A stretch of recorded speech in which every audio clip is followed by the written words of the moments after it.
Good morning all, कैसे हो आप सभी। मैं सुख कुमार यूपीएससी और स्टेट पीसीएस के साथ साथ इस फाउंडेशन बैच में आपका स्वागत करता हूँ विद ऑल गवर्नमेंट जॉब। कैसे हैं आप सभी। पढ़ाई आपकी अच्छी प्रकार से चल रही होगी, लेकिन पढ़ाई तो मैं करा ही रहा हूँ आपको एक दायित्व दिया हुआ है रिवीजन करते रहिए अच्छी तरीके से। ये स्टार्ट करते हैं लेक्चर नंबर 5 मिट्टी, इसका पार्ट 2 लेकर आए हैं। सबसे पहले ये डायग्राम बना लीजिए अच्छी तरीके से। डायग्राम बनाने का तरीका आपको बता रखा है। यहाँ से ये 1, उसको आपको बड़े रूप में बनाना है 1 2 3 4 5। वी से वी को इंग्लिश में ऐसे लिखते हैं। थोड़ा सा यहाँ में सेंटर तक आना है, ये चलेंगे यहाँ से बनाएंगे, टर्न को लेंगे, फिर ये टर्न लेंगे, फिर एक एम बनाएंगे।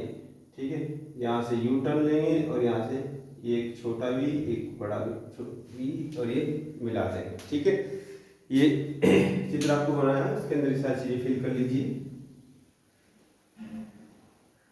संपूर्ण भारत की मिट्टी, यहाँ पर जो हम आज टॉपिक आपके लिए लेकर आए हैं पार्ट 2 में, हमने विश्व के परिदृश्य से मिट्टी को पढ़ लिया है।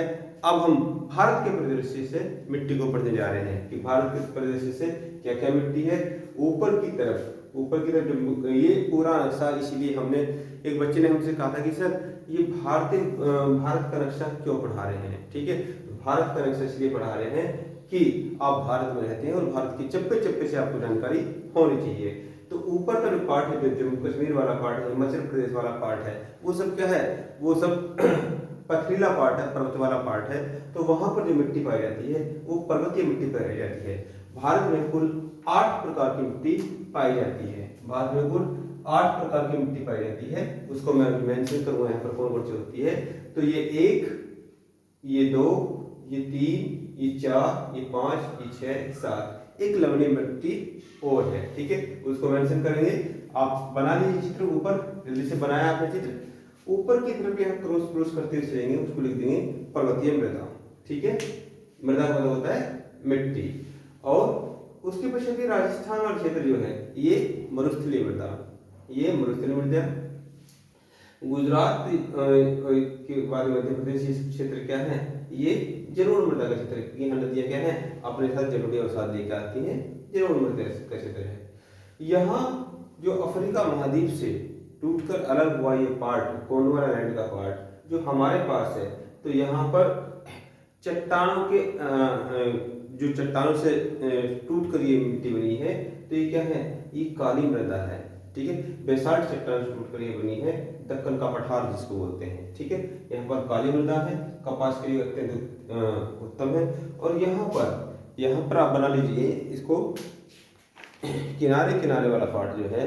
ठीक है, किनारे जैसे लाल मिट्टी है तो इसको एल लिख लीजिए। इसको लाल मिट्टी, लेटराइट मिट्टी, इसको आप जो बना लीजिए, ये बना लीजिए, एम बना लीजिए यहाँ पर, है ना, मिट्टी हो गया।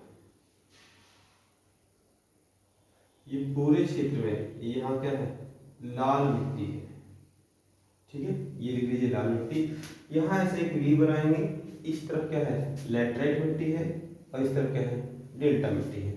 अभी सबको विस्तार पर पढ़ते हैं, जल्दी से आप इसको बनाइए। ठीक है,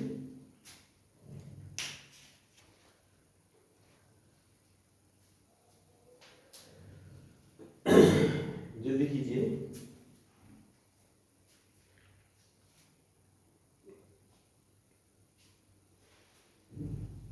चलिए बातों को स्टार्ट करते हैं।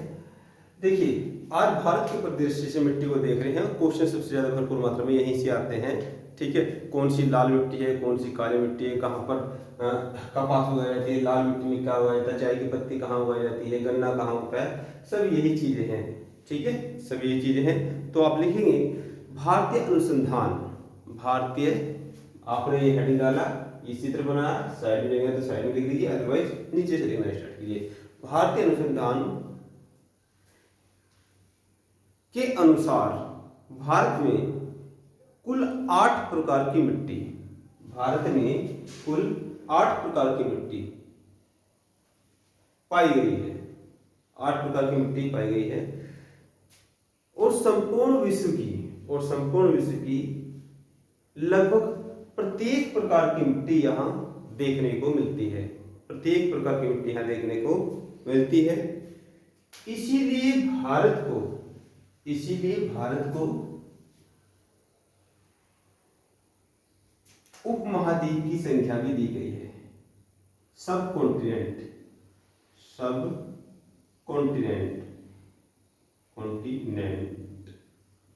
उपमहाद्वीप।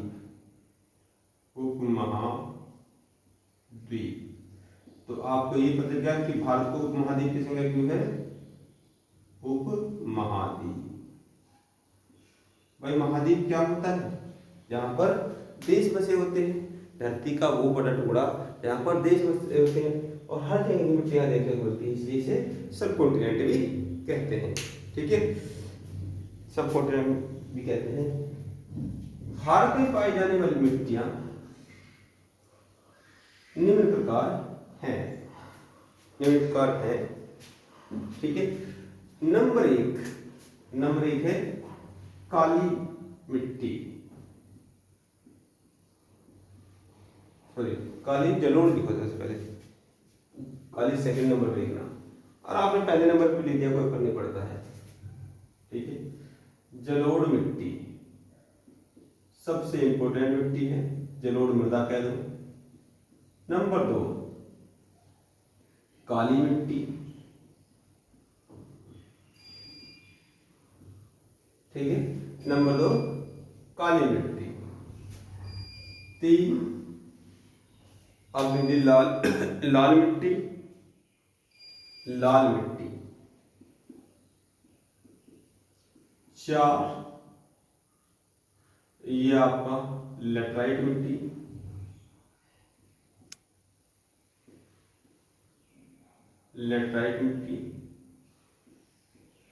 5 लिखेंगे, नंबर 5, तो 5 लिखोगे आपका डेल्टा मिट्टी।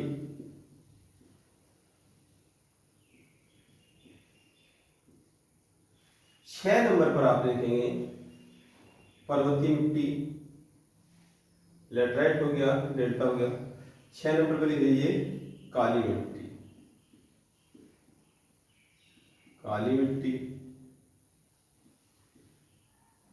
7 नंबर पर लिख लीजिए आपका डेल्टा मिट्टी, और 8 नंबर पर लिख लीजिए पर्वतीय मिट्टी।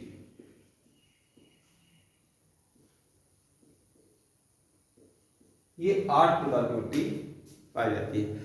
और जब भारतीय भूगोल पढ़ाएंगे तो ये वाला चैप्टर आपको नहीं पढ़ाएंगे, क्योंकि इसको यहीं पर इंक्लूड कर लिया गया है। हमने आपको बताया है कि आपके वर्तमान में ज्योग्राफी चल रहा है, ज्योग्राफी 3 फॉर्मेट में आपको देंगे। एक तो क्या है, एक तो वर्तमान में चल रहा है वो फिजिकल ज्योग्राफी चल रहा है, भौतिक भूगोल, फिजिकल ज्योग्राफी चल रहा है। इसके पश्चात आपको कराया जाएगा वर्ल्ड ज्योग्राफी, और इसके पश्चात इंडियन ज्योग्राफी। ये 3 फॉर्मेट है आपके कॉम्पिटिशन में, चाहे वो देश के सबसे बड़ा एग्जाम आईएएस का एग्जाम हो, पीसीएस का एग्जाम हो, चाहे वो वनडे एग्जाम हो। तो हम जो आपको पढ़ाई पढ़ा रहे हैं ये ना केवल आपका वनडे एग्जाम के परिप्रेक्ष्य, जो वर्तमान पुलिस का एग्जाम हुआ है, या अभी जो बैंक का एग्जाम आने वाला है, या यूपी के थ्रू जो एग्जाम आने वाला है, तो हम आपको मतलब देश के सबसे बड़े एग्जाम और प्रदेश के सबसे बड़े एग्जाम में आपको प्री एग्जाम और इन वनडे एग्जाम की तैयारी साथ साथ करा के चलते हैं। ठीक है, तो आपने लिखा ये 8 प्रकार की मिट्टी। अब पहले नंबर की मिट्टी लिखिए जलोढ़ मृदा। कोई से भी उठा लीजिए, नंबर से कोई फर्क नहीं पड़ता है। ठीक है, नंबर से कोई फर्क नहीं पड़ता है। पहले नंबर पर लिखेंगे जलोढ़ मृदा। देखिए जलोढ़ मृदा क्या होती है, नदियां अपने साथ क्या करेंगी, नदियां अपने साथ बहुत सारे मिनरल्स, बहुत सारे खनिज पदार्थ लेके आती हैं। ठीक है, बहा के लेके आती हैं, और वो जो निम्न क्षेत्र है उनमें क्या कर देंगी, उनका निक्षेपण कर देंगी। उनको क्या कर देंगी, निक्षेपण कर देंगी। यहाँ से जो नदियां होती हैं, नदियां इस प्रकार से बहकर आ रही हैं, तो अपने साथ क्या है, ये बहुत सारे मिनरल्स लेके आती हैं, और जो निम्न क्षेत्र होगा, गहरे क्षेत्र होगा, उसको क्या पाट देगी। तो यहाँ पर जो ये नदियों के द्वारा लाया हुआ जलोढ़ीय अवसाद ही जलोढ़ मृदा का रूप ले लेता है। और जहाँ पर ये निक्षेपण करते हैं, जहाँ पर ये निक्षेपण करते हैं, फिर वहाँ पर क्या है, वहाँ पर ज़्यादा खाद, उर्वरक, इन प्रकार की आवश्यकता नहीं पड़ती।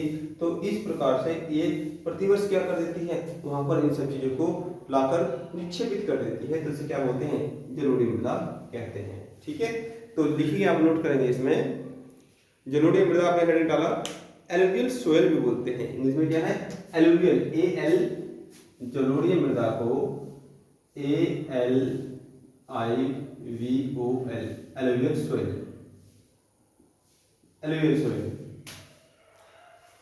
Alluvial soil. ठीक है, लेकिन इसमें यह मृदा भारत के सबसे अधिकतम भाग में, यह मृदा भारत के सबसे अधिकतम भाग में विस्तृत है। यह मृदा भारत के सबसे अधिक भाग में विस्तृत है। 42 से 43% भूभाग को, 42 से 43% भूभाग को घेरे हुए हैं, जो कि 15 लाख वर्ग किलोमीटर, जो कि 15 लाख वर्ग किलोमीटर, 15 लाख वर्ग किलोमीटर, वर्ग किलोमीटर, 15 लाख वर्ग किलोमीटर में विस्तारित है। जलोढ़ या जल को, जलोढ़ या जल को, जलोढ़ या जल को ओढ़े हुए मृदा का निर्माण नदियों के द्वारा, मृदा का निर्माण नदियों के द्वारा पर्वतीय और पठारी क्षेत्रों से बहाकर लाए गए मिट्टी, कंकड़, पत्थर युक्त भाबर, जहां पर ये सबसे पहले निक्षेपित करती है तो उस क्षेत्र को क्या बोलते हैं, भाबर बोलते हैं, भाबर, ब्रैकेट में लिखते हैं भाबर। ठीक है, कीचड़ युक्त तराई, कीचड़ युक्त तराई, जहां पर दलदली क्षेत्र होता है उसके बोलते हैं तराई, कीचड़ युक्त तराई, कीचड़ युक्त तराई। वह पुरानी जलोढ़, वह पुरानी जलोढ़ बांगर, पुरानी जलोढ़ बांगर, पुरानी जलोढ़ बांगर।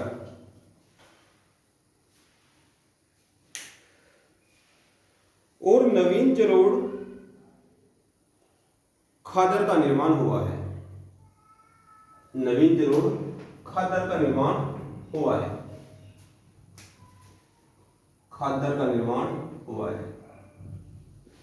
अब ये सब क्या है, यहाँ से क्वेश्चन बनेंगे आपका, यहाँ से सीधा सीधा क्वेश्चन बनेंगे। और आपने अक्सर कहते हुआ सुना होगा, जो नदियों के किनारे क्षेत्र हैं कि भाई ये लोग खादर में रहते हैं, ये लोग बांगर में रहते हैं। ठीक है, जैसे मैं एग्जांपल बता दूं आपको अपने क्षेत्र का, जैसे हम मेरठ में हस्तिनापुर से बिलोंग करते हैं, मेरठ में हस्तिनापुर से बिलोंग करते हैं। और हस्तिनापुर आपने बड़ा प्राचीन नाम है हस्तिनापुर, आपने अक्सर टीवी में देखा होगा महाभारत। ठीक है, टीवी में देखा होगा महाभारत। कहते हैं गंगा जी जो है स्टार्टिंग वो यहीं से है। ठीक है, खैर वो तो एक अलग मुद्दा है कि स्टार्टिंग कहाँ से है, वो तो प्राचीन कहानियां हैं। लेकिन हम बता रहे हैं कि जहाँ वर्तमान में हम रहते हैं, हस्तिनापुर क्षेत्र में रहते हैं, तो हस्तिनापुर क्षेत्र क्या है, वो बांगर का क्षेत्र कहलाता है। और हस्तिनापुर से लगे हुए लगभग 85 गाँव हैं। ठीक है, तो वो क्या है, वो खादर क्षेत्र के कहलाते हैं। क्योंकि वहां पर क्या होता है, जैसे नदी आती है तो नदी प्रतिवर्ष अपने जलोढ़ी अवसादों को क्या है, जलोढ़ी अवसादों को निक्षेपित करती है। तो वो क्षेत्र क्या कहलाता है, जो नदी के पास वाला क्षेत्र है वो क्या कहलाता है, खादर कहलाता है।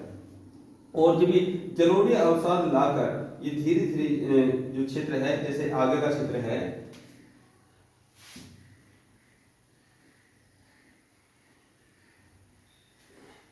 क्या होगा, नदी अपने साथ अवसाद को लेकर आ रही है, ठीक है, तो वो क्या करेगी, वो निक्षेपित कर देगी यहाँ पर इस क्षेत्र में निक्षेपित कर देगी।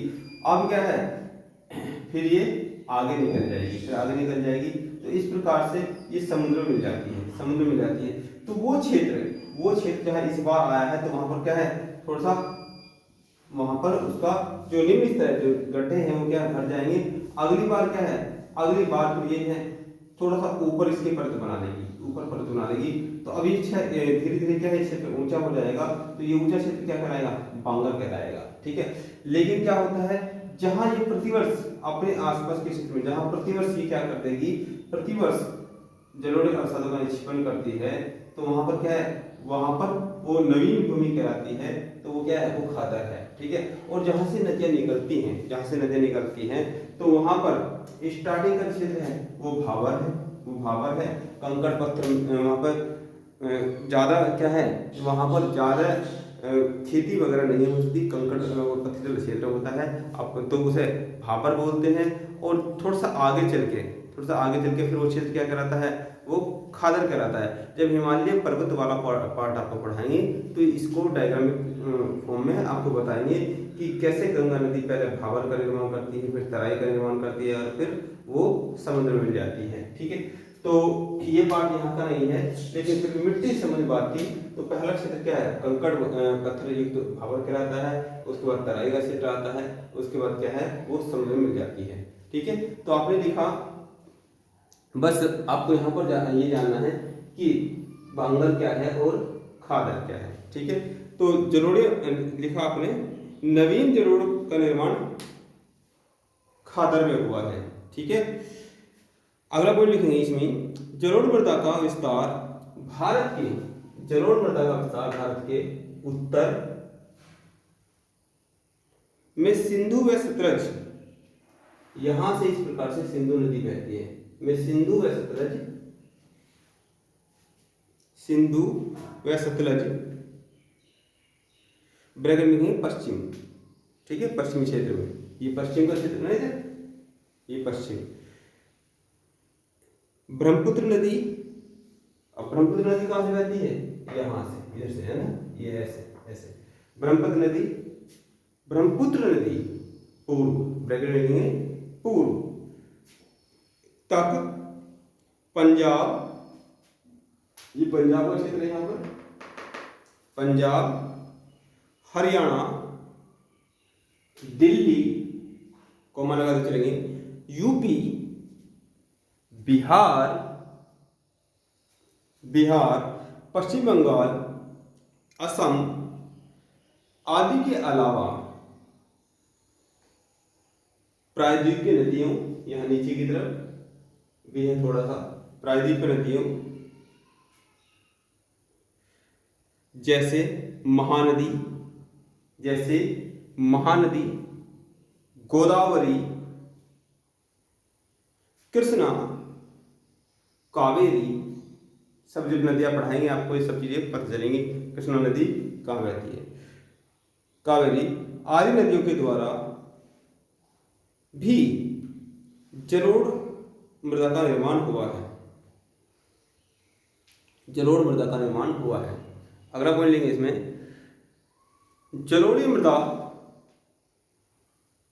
में नाइट्रोजनी व ह्यूमस, जलोढ़ी मृदा में नाइट्रोजनी व ह्यूमस पदार्थों की कमी देखी जाती है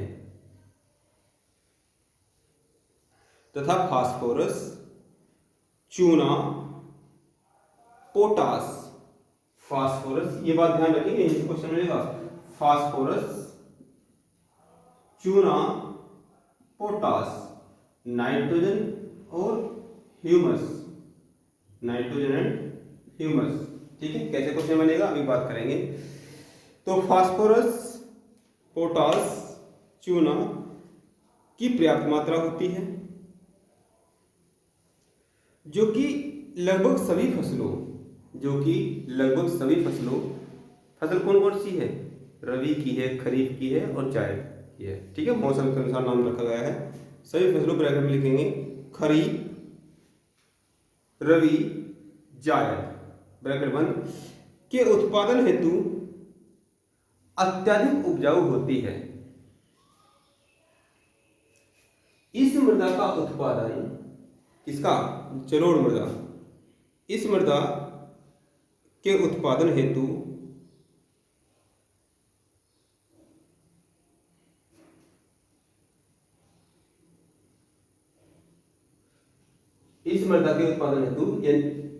उपयुक्त सभी पदार्थ आवश्यक होते हैं। इसका विस्तार सबसे अधिक गंगा और यमुना नदियों से हुआ है। गंगा और यमुना नदियों से हुआ है, ठीक है। इसीलिए भारत में गंगा नदी को मां की संज्ञा दी गई है। मां की संज्ञा कहते हैं ना, गंगा मां, ठीक है। उत्तर भारत में तो इसे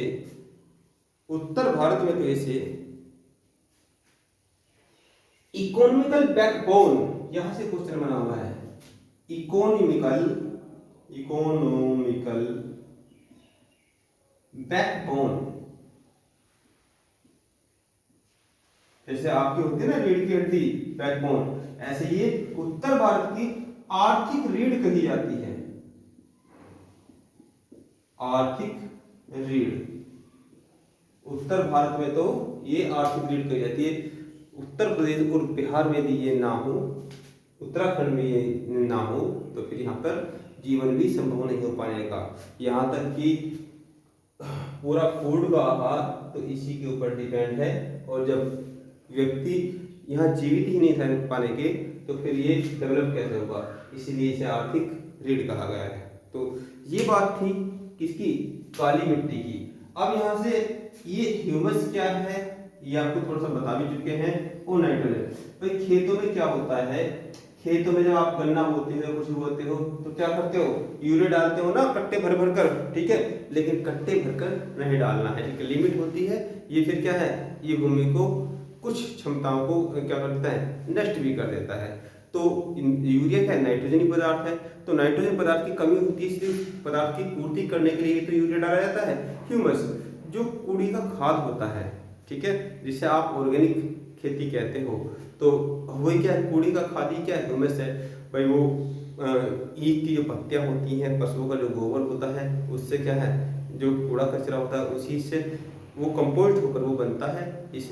वो जब ऊपरी परत में डाल देते हैं तो उससे फसल और भी अच्छी होती है। तो वो क्या है, ह्यूमस है। वैसे इसके लिए जो हम चर्चा पहले भी कर चुके हैं, जो पूरा लेयर बनता है, ठीक है, जो मिट्टी की लेयर बनती है, तो उसमें ऊपरी पदार्थ में क्या ह्यूमस पाया जाता है, ठीक है, ऊपरी परत में, ओ लेयर में, ठीक है। ये सब आपको बता चुके हैं, रिवीजन आप करते रहिए।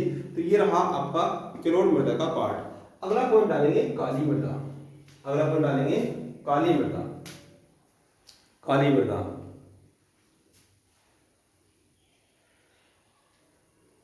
अब ये चीज तो हमने रेंडमली आपको बता दी है, ठीक है। आप एक छोटा सा होमवर्क और डाल लीजिए, इसमें एक छोटा सा होमवर्क और डाल लीजिए। ये रेंडमली हमने आपको चित्र बना दिया है। अब जो चित्र, एक फिर चित्र बनाएंगे इसके लिए छोटा सा, इसके लिए छोटा 1 2 3 4, और ये 4 के बाद क्या आता है, दोबारा देख लीजिए, एक चित्र बनाएंगे 1 2 3 4 5 को रोमन अंक में ऐसे बनाते हैं। एक छोटा सा चित्र बनाएंगे इसके नीचे, और ये सेंटर तक आना है, और ये 1, यहाँ से ये एक बड़ा सा एम बना, एक छोटा सा एम बना, यहाँ से यू टर्न लिया, और यहाँ से ये एक वी बनाया, एक छोटा वी बनाया, ठीक है। ये चित्र बन गया आपका। अब इसमें क्या करना है, जितने भी आपको जलोढ़ मृदा के क्षेत्र दिखाए हैं, तो उसको मेंशन करना है, और हमें क्या करना है, व्हाट्सएप करना है इस नंबर पर 84 49 30 40 62, इस नंबर पर आपको व्हाट्सएप करना है, ठीक है। तो एक नहीं, सभी मृदा के चित्र बनेंगे, और वो कहाँ कहाँ पाई जा रही है उसको आप दर्शाओगे, क्योंकि पहले चैप्टर में आपको क्या कर दिया था, भारत के नक्शे से रूबरू करा दिया गया था, ठीक है। आइए आगे बढ़ते हैं। काली मिट्टी,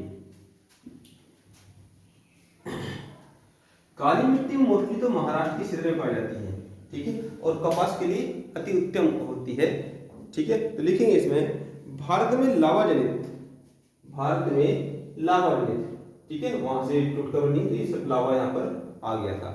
भारत में लावा जनित बेसाल्ट चट्टानें, भारत में लावा जनित बेसाल्ट चट्टानें भौतिक व रासायनिक रूप से परिवर्तित होकर यानी कि टूटकर, चाहे वो बारिश के कारण, वो सूर्य के कारण या रासायनिक क्रियाओं के कारण, आंतरिक जो रुड़ाहट होती है, विवर्तन की क्रिया होती है उनके कारण, ठीक है। तो भारत में लावा जनित बेसाल्ट चट्टानें भौतिक व रासायनिक रूप से परिवर्तित होकर सूक्ष्म कणों में परिवर्तित हुई, सूक्ष्म कणों में परिवर्तित हुई, जिसमें टिटेनिफेरस ऑक्साइड की मात्रा अधिक होने के कारण, ये पॉइंट इंपॉर्टेंट है, यहां से क्या है टिटेनिफेरस, जिसमें टिटेनिफेरस यहां से क्वेश्चन बना हुआ है, टिटेनिफेरस ऑक्साइड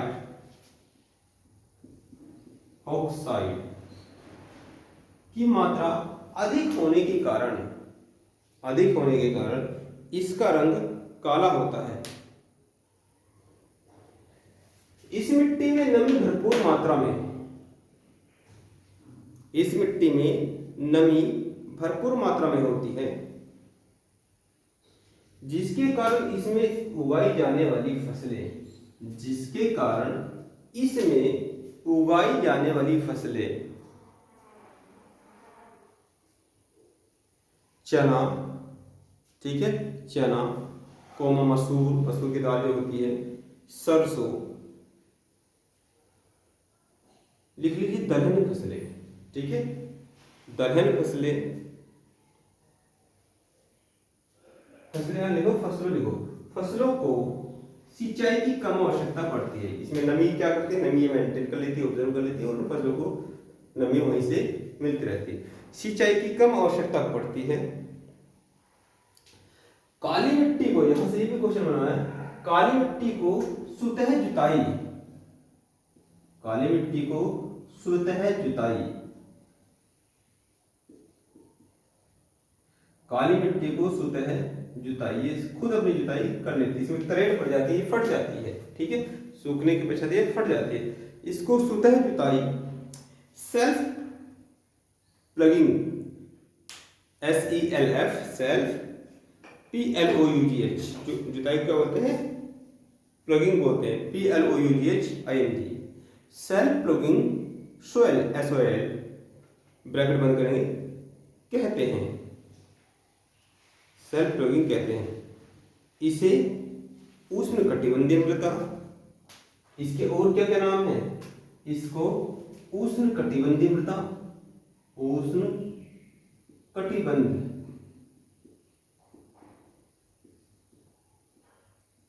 कर्क रेखा के पास आ रही है, उष्णकटिबंधीय मृदा, चेरनोज्म मृदा, चेरनोज्म सोयल, चेरनोज्म मृदा, चेरनोज्म मृदा, कॉटन सोयल, क्योंकि कपास ज्यादा होती है तो cotton soil, regur soil, regur soil, cotton soil, cotton का मतलब कपास होता है, कॉटन सोयल आदि उपनामों से भी जाना जाता है। काली मृदा का विस्तार, अगला को लिखेंगे, काली मृदा का विस्तार गुजरात, ये गुजरात का क्षेत्र है, ठीक है, काली मृदा का विस्तार गुजरात, महाराष्ट्र, मध्य प्रदेश,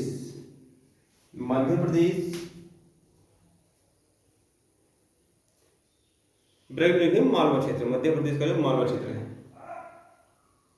के अलावा कर्नाटक, नीचे का क्षेत्र, ये कर्नाटक, आंध्र प्रदेश आदि राज्यों में पाया जाता है, आंध्र प्रदेश आदि राज्यों में पाया जाता है। अब यहां पर फिर आपको विवर्त है, फिर एक मैप बनाएंगे, फिर से आप एक मैप बनाएंगे खाली में 1 2 3 4 5 वी शेप। अब यहाँ से क्या है, इसके सेंटर तक आना है, थोड़ा सा लेंगे, टर्न लेंगे, एक बड़ा सा एम बनाएंगे, छोटा सा एम बनाएंगे, यहाँ से यू टर्न लेंगे और यहाँ से एक वी बनाएंगे, फिर एक छोटा ही बनाएंगे, कनेक्ट कर देंगे। अब यहाँ से जितना आपको ये होमवर्क ये है, जितने आपको बताए हैं स्टेट, वहाँ इसको मेंशन कर देंगे। ठीक है, ये आपका होमवर्क रहा। अगला पॉइंट, लाल मृदा। लाल मृदा ये चित्र इसलिए बनाया था कि जहाँ जिस क्षेत्र में ज्यादा दिखाई देती है, इसलिए वहां पर आपको बताया था ये महाराष्ट्र का क्षेत्र है, यहाँ पर ये मृदा ज्यादा होती है, यहाँ पर कपास भी ज्यादा होती है। अगला पॉइंट लिखेंगे लाल मृदा। लाल मृदा, ठीक है। अगला पॉइंट लिखिए आप लाल मृदा। तो इसमें लिखेंगे लाल मृदा का निर्माण आग्नेय चट्टानों के रूपांतरण से। कौन सी? आग्नेय चट्टान। आग्नेय चट्टान क्या होती है? जैसे आपको बताया था, क्या विवर्तन की क्रिया होती है, जब एक जो होती है परत दूसरी परत से मिलती है, एक प्लेट दूसरी प्लेट से मिलती है, तो क्या है, जो भारी प्लेट है वो नीचे चली जाएगी और हल्की प्लेट ऊपर चली जाएगी। तो यहाँ ये जो ऊपर ओवरलैप हो रहा है, ठीक है, ये जो ऊपर ओवरलैप हो रहा है, तो ये क्या है, इन्हीं पर्वतों से, इन्हीं पर्वतों को आग्नेय चट्टानें कहा जाता है। या फिर यहाँ से इस प्रकार से समझिए, एक चट्टान है वो टूट रही है, तो अंदर की तरफ से जो आग निकल रही है, मैग्मा निकल रहा है, लावा निकल रहा है, उससे जो चट्टान बनेगी वो आग्नेय चट्टान है। और उन्हीं के टूटने से लिखेंगे लाल मृदा का निर्माण आग्नेय चट्टानों के रूपांतरण से हुआ है। रूपांतरण के पश्चात टिटेनिफेरस ऑक्साइड, ठीक है, यहाँ ये क्या है, इसका है ये टिटेनिफेरस ऑक्साइड, टिटेनिफेरस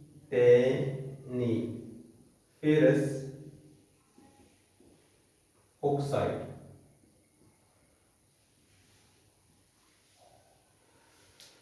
रूपांतरण के पश्चात टिटेनिफेरस ऑक्साइड का आयरन ऑक्साइड में परिवर्तन होता है।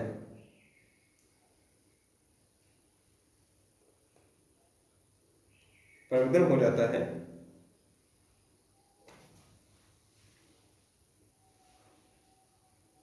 जिसके कारण इसका रंग लाल है। यानी कि काला रंग किस लिए होता है, वो टिटेनिफेरस ऑक्साइड है, ठीक है, टिटेनिफेरस ऑक्साइड है। और टिटेनिफेरस ऑक्साइड जो लिखा है, ये टिटेनिफेरस ऑक्साइड का आयरन ऑक्साइड है। यहाँ टिटेनिफेरस ऑक्साइड किस में चेंज हो जाएगा, आयरन ऑक्साइड में, आयरन ऑक्साइड में। तो लाल मृदा का रंग पूछे किस वजह से लाल होता है, तो आयरन ऑक्साइड के कारण, ठीक है, आयरन ऑक्साइड में परिवर्तन हो जाता है। लाल मृदा में निक्षारण की प्रक्रिया तीव्र गति से होती है।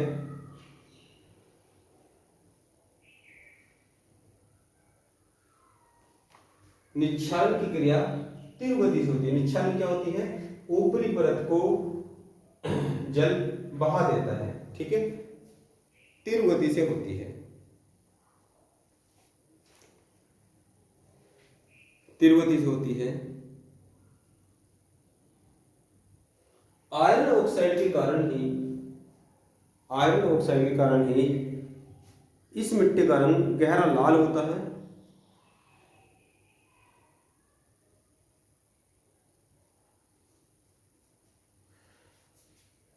इस मिट्टी में भी नाइट्रोजन और ह्यूमस कम मात्रा में पाया जाता है।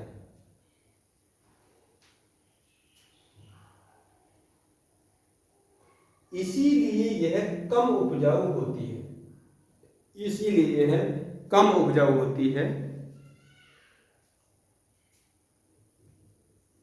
यहां पर नारियल, यहां पर क्या है, कोकोनट जो है तो है नारियल,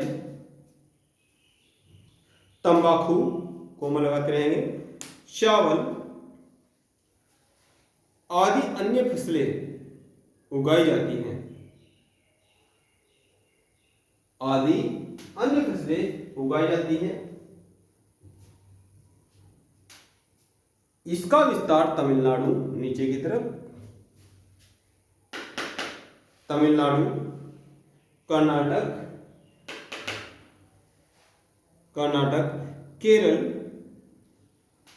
केरल,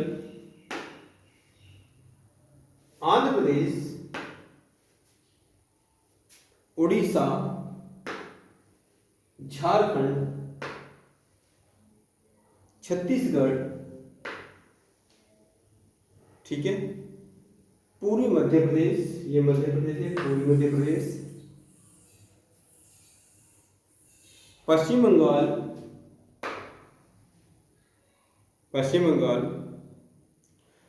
आदि राज्यों में देखा जाता है। फिर से आपको एक मैप बनाना है, उस मैप में केवल आपको इन क्षेत्रों को दिखाना है। ठीक है, तो इसको यहीं पर समाप्त करते हैं। नेक्स्ट लेक्चर में फिर आपसे मुलाकात होगी। कोई समस्या हो तो आप कॉल कर लेना, नंबर आपको अभी भी बताया है। ठीक है, मिलते हैं नेक्स्ट लेक्चर में। धन्यवाद।